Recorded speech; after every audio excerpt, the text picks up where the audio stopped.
What happens when the life you imagined for your family changes overnight? When the version of parenthood that you had in mind is suddenly disrupted by an unexpected diagnosis, or even just by the sheer chaos of modern family life? Today's episode is a deeply moving, touching, and thought-provoking dialogue about intentionality, neurodiversity, grief, identity, and how to consciously shape our family's culture, especially when life doesn't go to plan.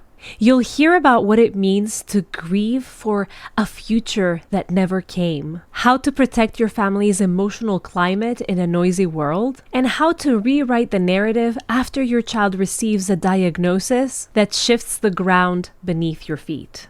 Whether you're a parent navigating neurodivergence, a couple trying to stay afloat in the whirlwind of modern family life, or just someone who is wondering, am I just doing everything wrong? I promise there is something here for you.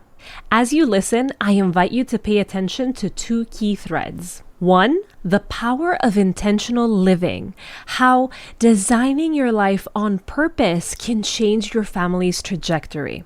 And two, the emotional nuance of a diagnosis, how grief, guilt, societal expectations, and resilience all coexist in families navigating neurodivergence. Hi there! If this is your first time here, welcome to the Parenthood and Relationship Podcast. I'm your host, Markella Kaplani, a psychologist, a parenthood and relationship coach, and a parent myself.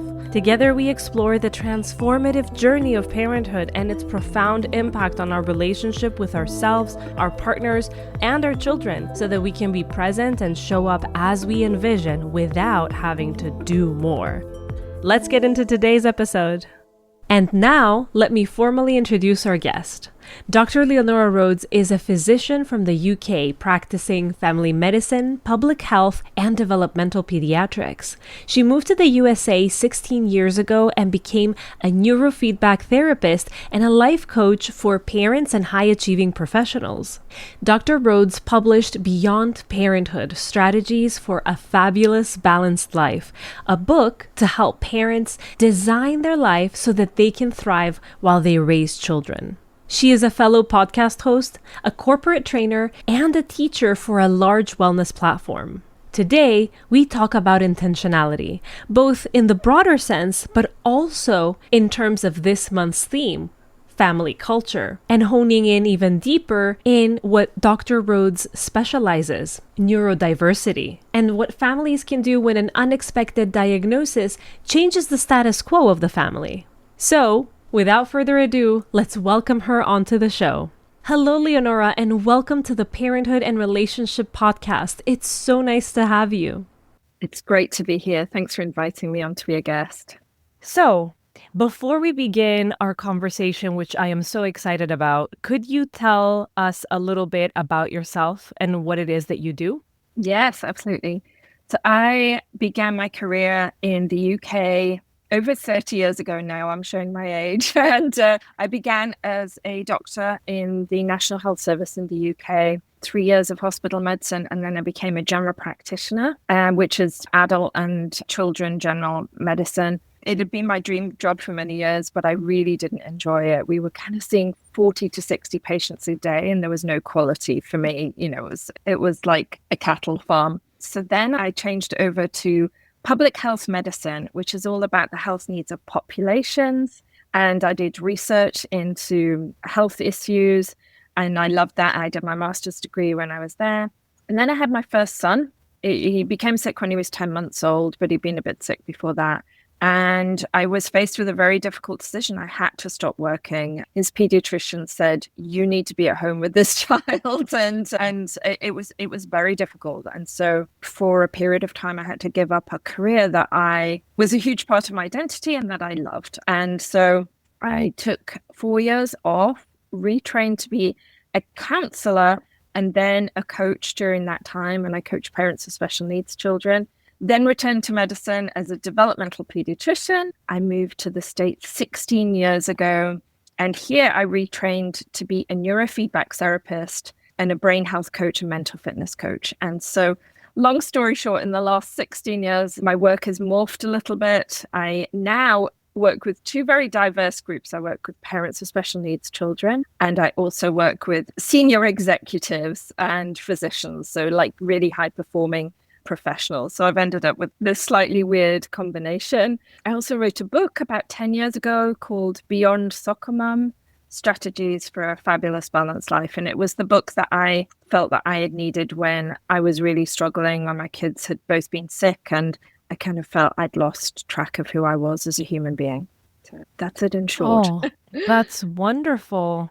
And so, because I understand the morphing and all the education and the need to learn and expand, I've had a similar kind of path myself. Yes. I wanted to ask, right now you're in two areas that seem a little bit different, but at the same time, there is a core theme in all of what it is that you've done and that you do now. Yes. What led you there as opposed to somewhere else? What's led you to morph into that particular direction? What's your passion? Yeah, that's a very good question. I mean, I trained as a coach, 19 years ago now, and I loved coaching. I loved the fact that it was about helping people, plan where they want to get to in life and really focus on being intentional. I was working in 2020 for Tony Robbins, the world famous life coach. I was working as one of his coaches and business results trainers. I loved it, and it was my dream job, but I nearly died of COVID. And I had this moment where I was faced with my own mortality, and I made a pact with the universe that if I was gifted more life, which was not guaranteed at that moment, that I would devote my life to helping people live their best lives and also get really healthy. And so that's the kind of common theme. It's about being intentional in our lives because, when you have a moment, I knew as a physician that life is unpredictable and that our health is not guaranteed, that we can be struck down at any moment in time by a health issue. But when you actually are in it, and you nearly die, it really brings it home.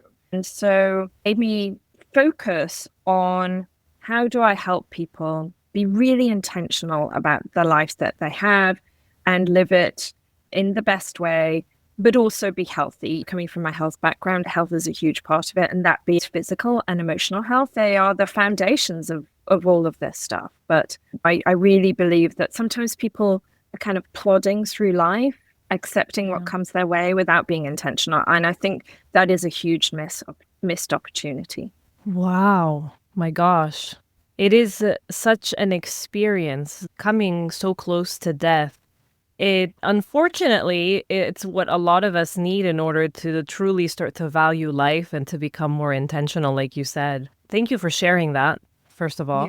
You're welcome. And I also wanted to say you're the perfect guest for this August theme, which is building family culture with intention. Yeah. So if we get into this topic and the theme this month on the podcast, I would like for you to share with us what that means to you. What is family culture and how do we build it with intention? Yeah, I think family culture is extremely important. It is what creates the environment for us to thrive as parents, but also for our children to thrive. And I think today, especially, if we are not intentional about that, there are so many external influences that will do it for you if you're not doing it. And you want to be really careful of those because there's some good influences out there, but there's also some extremely negative, harmful influences out there that we need to be really careful that we don't let into our children's world, or we limit that a lot. I saw a video just this morning, a guy talking about how mental health problems have increased dramatically since 2011. And there was the inflection point where mental health problems and suicidal intent and suicide just went up almost exponentially. And I'm sure everybody's sitting at home saying, we know what it is. It's access to phones and social media. And interestingly, the curve was even steeper for girls than it was for boys, although boys are more at risk of suicide. And so I think, like I say, if you're not really intentional about creating that culture, because of the world that we live in today, the culture will be created for you and you might not like the results. Does that make sense? Well, that makes a lot of sense. And so you talk about health challenges, but also psychological and emotional challenges. I like the fact that you have a holistic point of view in all of this. And I'm wondering, what kinds of challenges are those that get in the way of creating a healthy family culture? And how do they begin to shape or reshape the culture of a family? Yes. Well, I think a lot of it just comes down to busyness today. That because families are so busy, in many families, if you have two parents, in many families, both parents are working. They now lack the time to be intentional, to kind of sit down and have a conversation, or even one parent to kind of think, what culture do I want to create for my family? People are just not doing it. Number one, because they don't know that they should, but number two, because they're incredibly busy. And so I think it's really important that podcasts like yours inform people about the need to do this and encourage people to take the time to really sit down and have a think about the culture that they want to create and what type of role model they want to be for their child. Yeah. You talk about neurodivergence and helping parents deal with diagnosis. Can you walk us through either a case study if something comes top of mind, or maybe just your process of what it's like for a parent who finds out that their child is different in some way? And whether there's identity loss, whether there is the expectation that things were going to be different. I had this ideal in my head, and I don't know if it will be actualized in the way that I imagined, and all of these things. How do families tend to cope with this, and how do you help them through a diagnosis? That's a great question. I mean, I think, unfortunately, physicians are not great at helping parents with this. There'll be a period of waiting a long time to get a diagnosis. I don't know what it's like where you are, but when I was in the UK, I was the most junior doctor in the developmental pediatric team, and I had an 18-month wait to see me. So there was and that was the shortest wait that there was.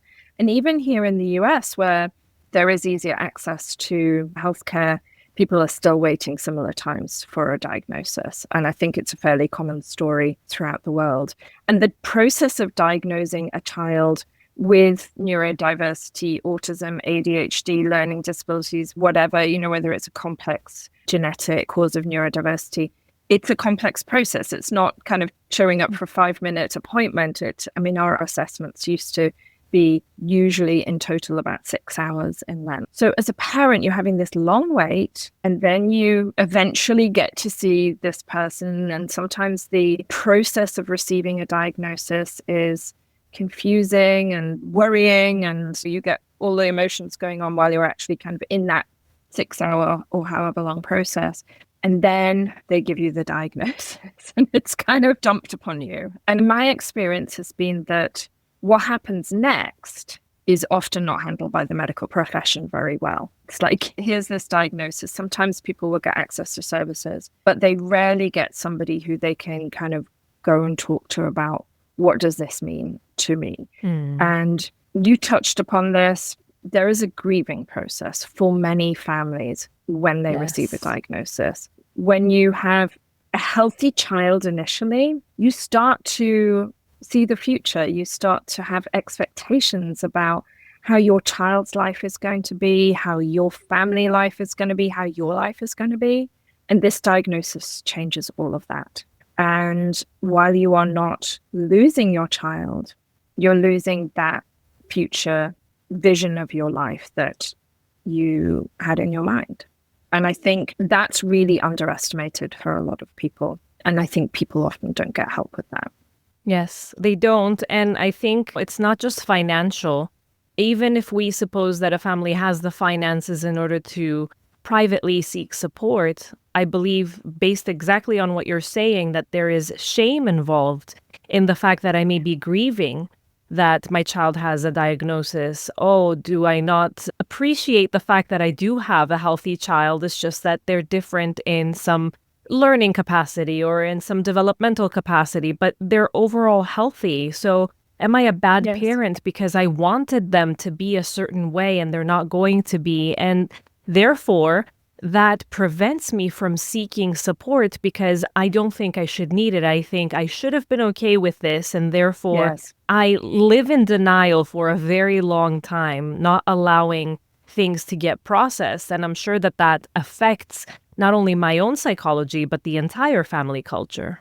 Completely. Absolutely. And you get a lot of ignorance from family members and also the wider circle. And that is very hard. A parent might come to terms with what is going on, but then, and you alluded to this, people might be saying things like, but your child looks normal. Like, what are you're telling me that they've got this problem, but they look normal, or they seem to be healthy to me. And so that is an additional battle that parents are often facing, constantly having to explain. Like you said, these comments, unfortunately, as much as we may be working through as parents, changing the narrative, coming to terms with the changed reality and what that may mean, when we hear these comments, as much as we may logically process and say, okay, they don't know any better, they don't mean it maliciously, they mean well, they are trying to help, but constantly getting these comments is like someone is telling you that's what's normal. And as much as I want to break away from thinking in terms of normal and abnormal, if I keep on getting comments like, oh, but didn't you think of doing that? It sounds like, oh, it should have been simple. And for my child, it isn't. So my child is either problematic, or because I don't want to believe that, I must have a problem. I must be incompetent in helping my child. And it's so hard to combat this with logic because so much emotion is involved over there, and emotion always hijacks logic. So how do you help parents with this? Because we can't control the environment and people around us. Some parents decide that they don't want to tell their circle about the child's diagnosis. And I do want to ask, in fear of asking too many questions at the same time, so just answer whichever one makes most sense. I do want to ask not only about the inner circle and extended family and then other people other than, let's say, the school that may need to know in order to give accommodations, but some parents decide that they don't want to tell their children. And I worked in the special education department in a school, and I had such cases where parents told me that, by the way, my child is in the program and the child is in your classroom, but he or she does not know the diagnosis, and please do not mention it.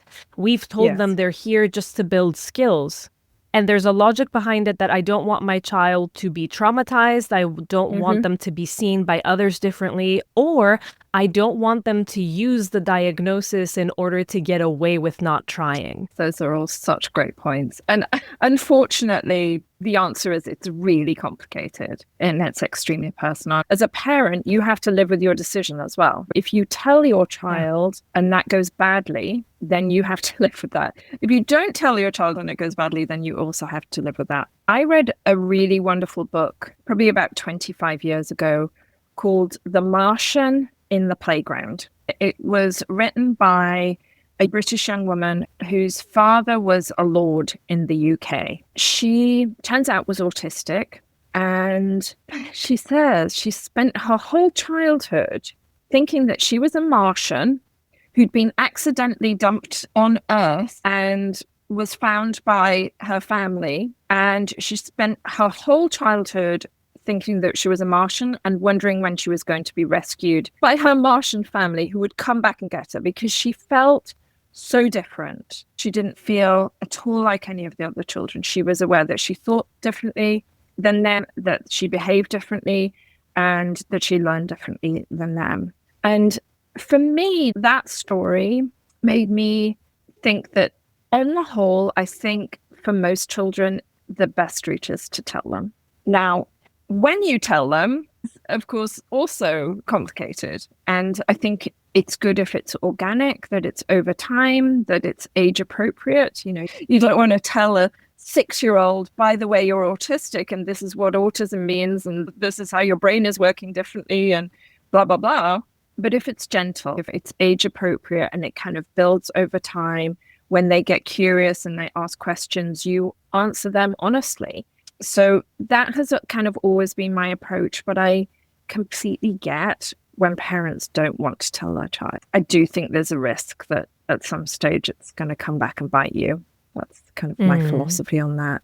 Yes, I agree with that a lot. Yeah. At the same time, I'm also thinking that when the child is older, it might be freeing to know that there is this diagnosis. I'm thinking of myself when my son was born. He was very colicky, and he would cry all day. And then the 3 hours that other children cry when they have colic toward the night, that's when he would bawl his eyes out. But he was crying all day, and he was on me all day for months on end. Boy. And the pediatrician had told me that he's got colic. And so when people ask me how it's going, I would say, it's tough because of that. And I haven't slept, and he keeps on crying, and I can't seem to soothe him, and it's difficult and everything. And people would reply and say, well, my child had colic too, in such a nonchalant way. And they seemed like, okay, yeah, and he got over it and things were fine. And no, he wasn't, or she wasn't crying all day. And after the fact, after the first 2.5, 3 months where finally his colic died down and he calmed down, the pediatrician turns to me and says, oh, yeah, there are levels of colic, and your son was at the top level. So if there's a 1 to 10, he's at a 10 plus. And as many cases as I see, he and only another child, they're at this stage. Yes. Basically, all other children are way less than what you've experienced. And so good job to you guys, for my husband and myself. You dealt with it in such a great way. You were super calm considering. And I remember feeling such rage inside me that she decided to tell me after the fact, because up until then, I felt like, okay, a lot of children have had colic. Yes. But I seem to be the one that can't tolerate and can't help my child. Everybody else seems to have thought of it as something quite simple, whereas I felt like I was drowning and that I couldn't help my son. And had I known that there are levels and that my son was at level 10, whereas others could have been at a 3 or at a 4, maybe that's why they were so chill, I would have been much more accepting of the fact that this time is going to be difficult because this is your starting point and you're fine. Yes. So that's why I'm thinking of this, and I'm thinking of children who may have autism or ADHD. They may realize, because children are extremely intelligent, they realize that there's something different about them, but nobody is saying anything. And so they think that, okay, so I am like everyone else, but why do I have this issue? It must be a personality flaw.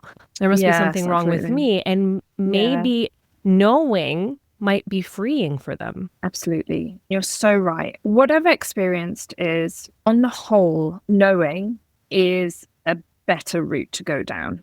But the child is going to go through a roller coaster of emotions as they get older, of thinking, why me? Am I broken? Is there something wrong with me?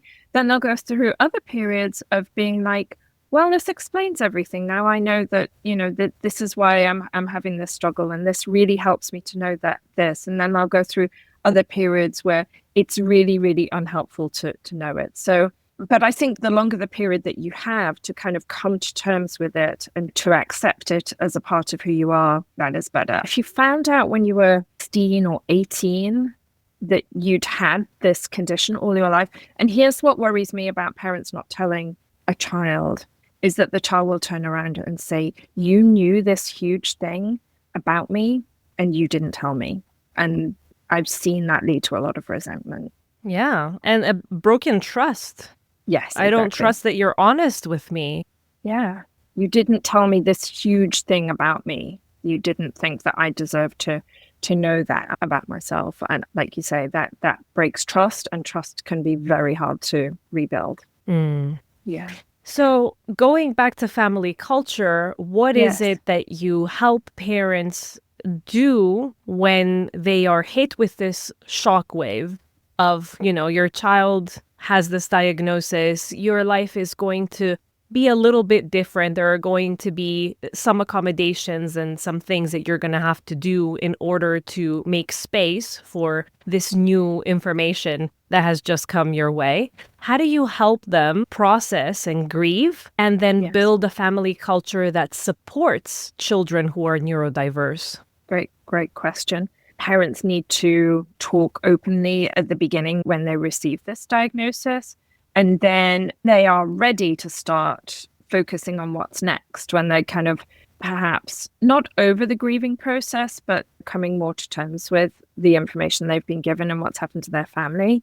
I think it's important to spend some time thinking about, what do we value as a family? What do we want our lives to look like? And being intentional about that process. And I take people through a process of, I call it life design. There's lots of other terms for that type of thing. But how do you want your life, including your family life, how do you want it to look going forward? And things like, what are your core values? What are your non-negotiables?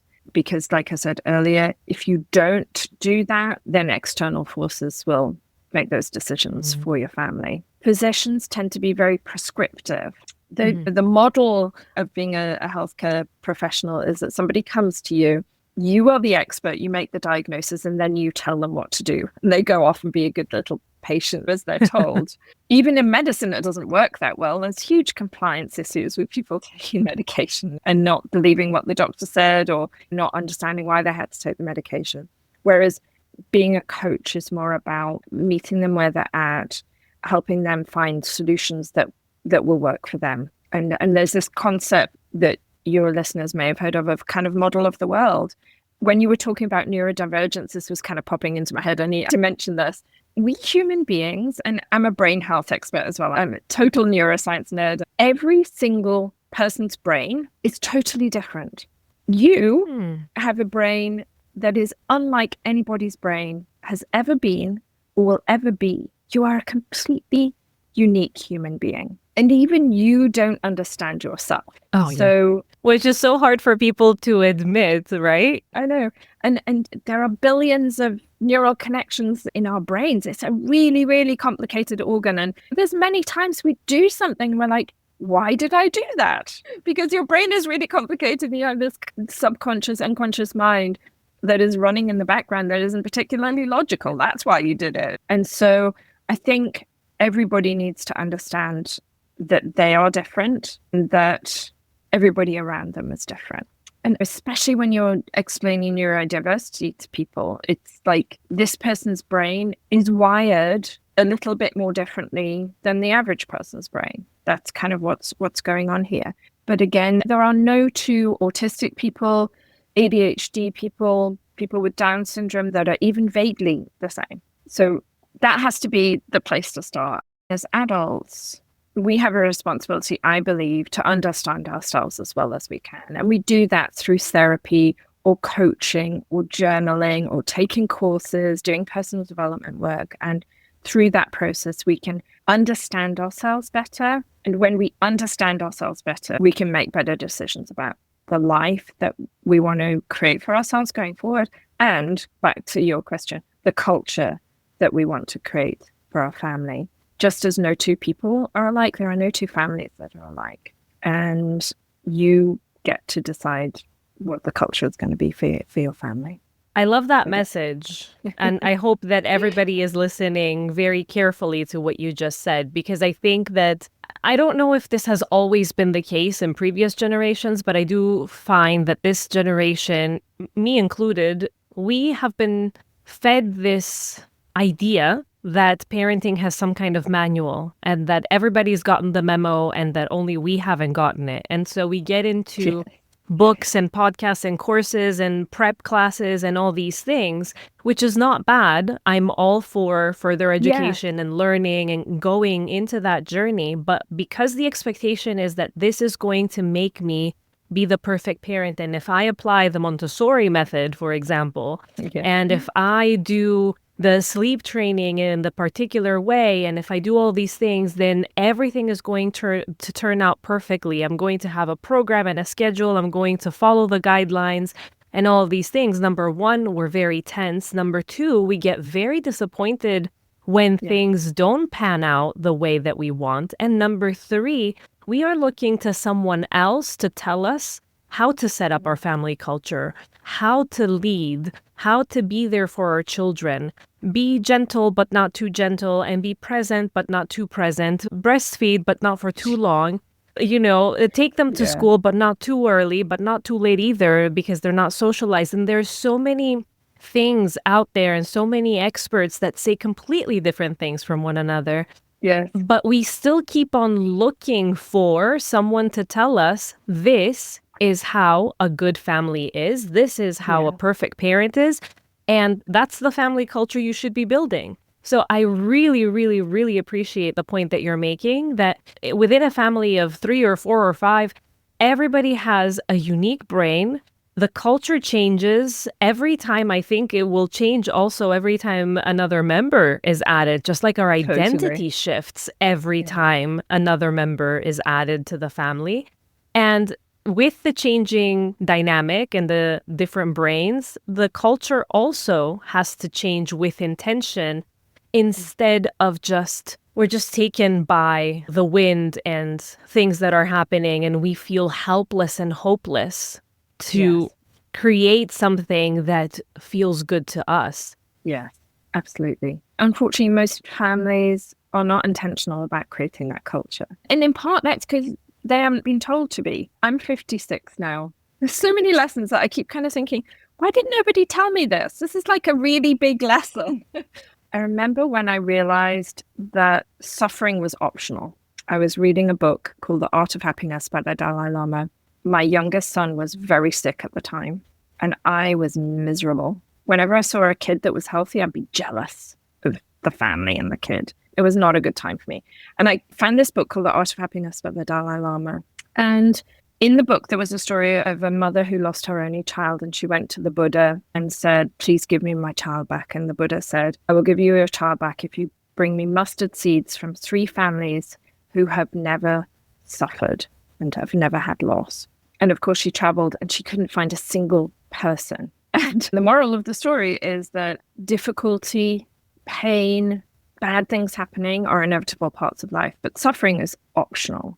We get to choose how long we stay in a suffering state. I remember I cried for a bit, and I'm like, why did my mother not teach me this? Why are we not being taught this in school? This is like a huge thing. And the thing is that it turned out hardly anybody knew it. And the people that had learned it had kind of stumbled upon it or had come through it through study. And so there are so many things, like you need to intentionally create the culture in your family most people are unaware of, because nobody is. and I love that you're having these conversations, because we need to be talking about this. We need to be telling people you do need to be intentional, and you can have some autonomy and some control over the culture within your own family. So thank you for this work. Thank you as well for being here and for sharing all your wisdom. It's really important. I'm actually reading a book. I'm looking back, but I can't see it now. Oh, no, it's here. It's called Too Soon Old, Too Late Smart. And he does talk about the intentionality. Doesn't necessarily use these words. This is Gordon Livingston who's written it, an international bestseller. For anyone who is watching on YouTube, I'm showing the cover as well. And basically, at some point, he talks about the fact that there's a lot of things that we intend to do and a lot of things that we would love to do. And we've thought about the person that we want to be. And in that same light, we have thought about the person that we want our child to be or our children to be. But these thoughts and these wishes are just that.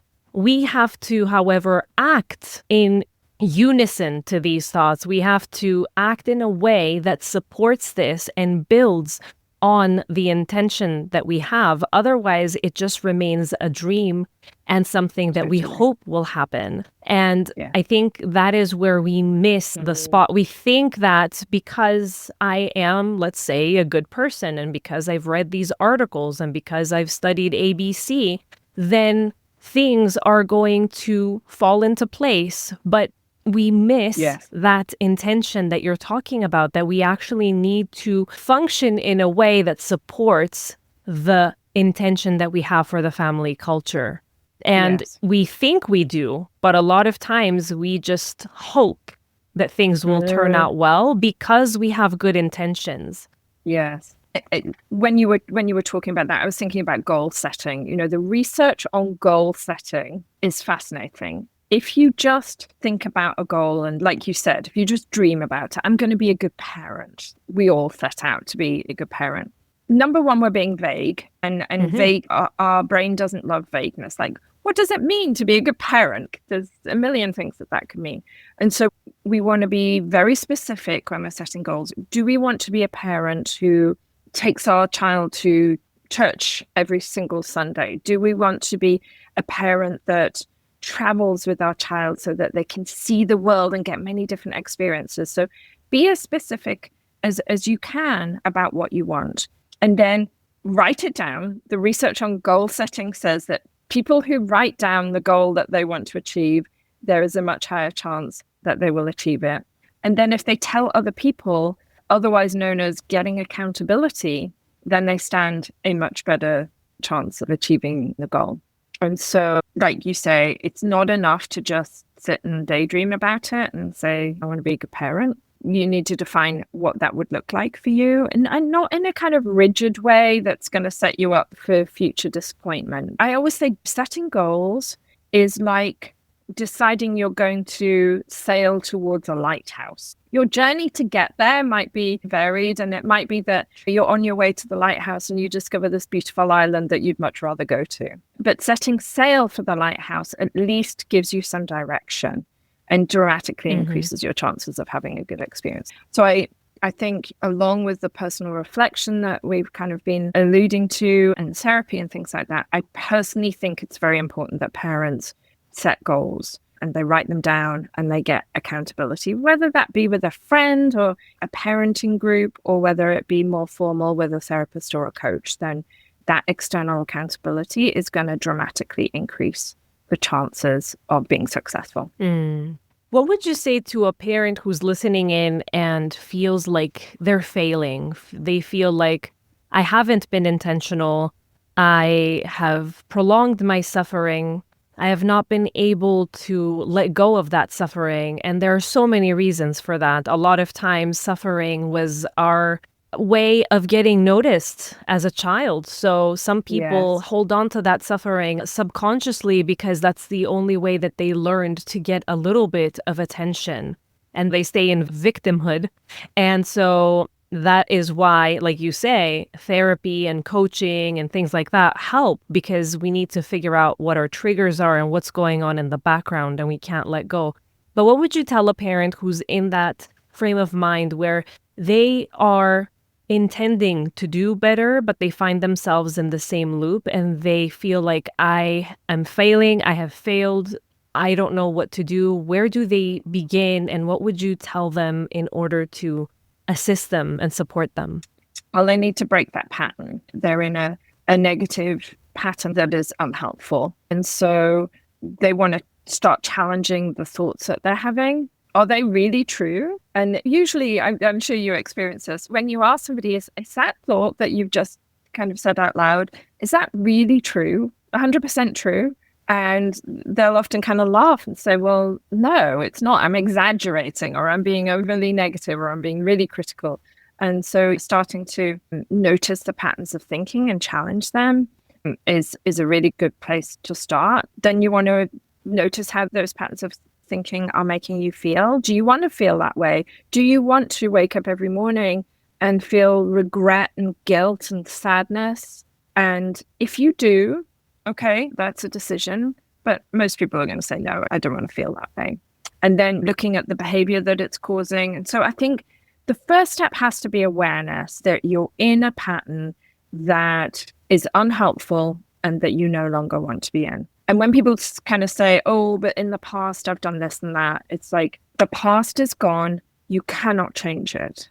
You now have some new information, and your power lies in this moment and in your future decisions. And believe me, gosh, I did it for so many years with my kids. What if I'd cut their sandwiches up to look like little boats? You know, all of those silly kind of things that we say to ourselves.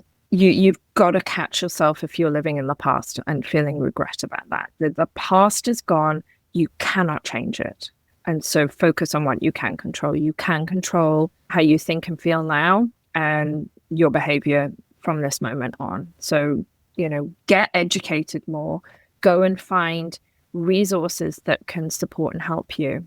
I'm a huge believer that there are many, many strategies to help somebody be successful in anything, whether it's, getting out of a depressed state, or whether it's building a business, or whether it's being a parent, whatever. There are many, many strategies.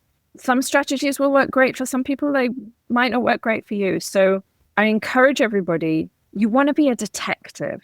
What is going on? What is working? What isn't working? What are the clues that your life is giving you about yourself and your family and your child and the world that you live in? What are those? So collect the clues. And then, having collected the clues, you want to experiment.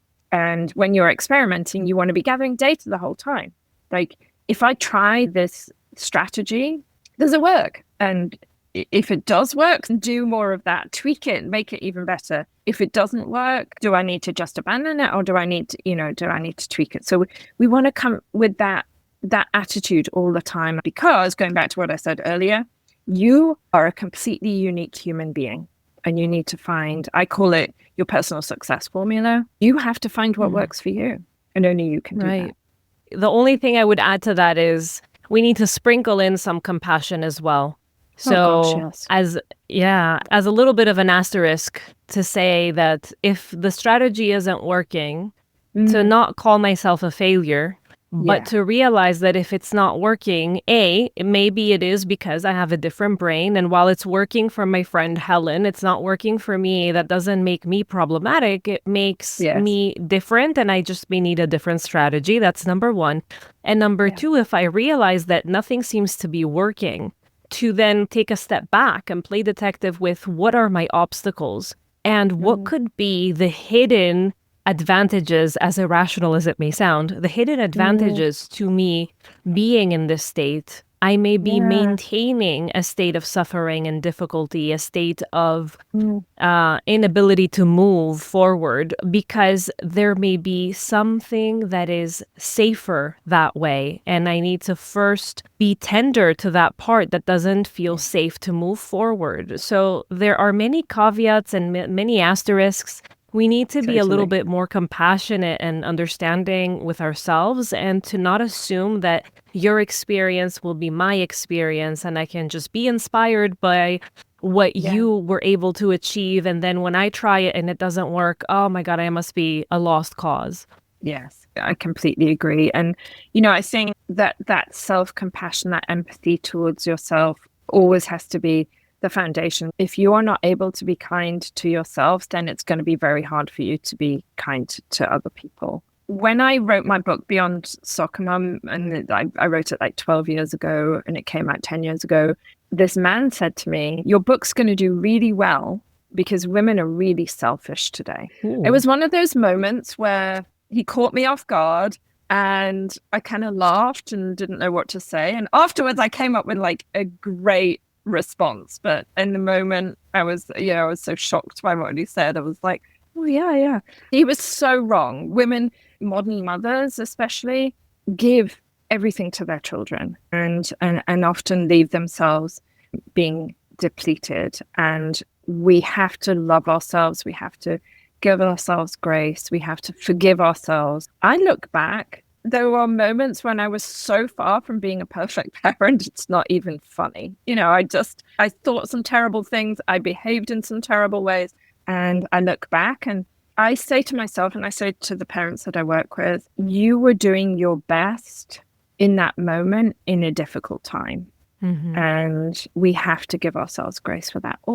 We human beings are just trying to muddle along and figure out how to survive this crazy, demanding, unfair, cruel world that we live in.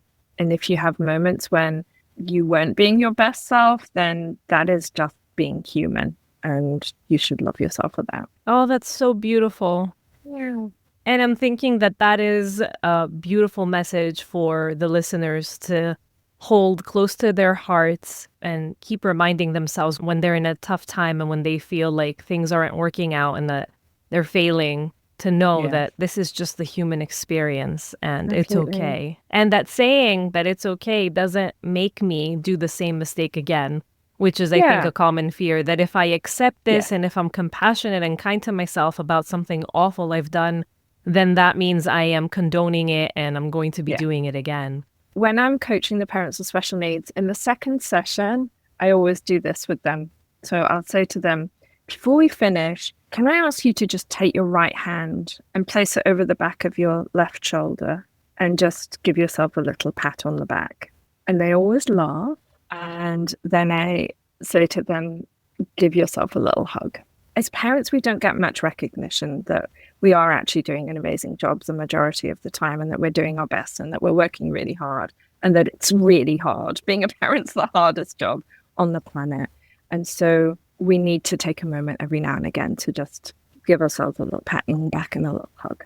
I'm hoping that as people are listening, they are patting themselves on the back and giving themselves a little hug.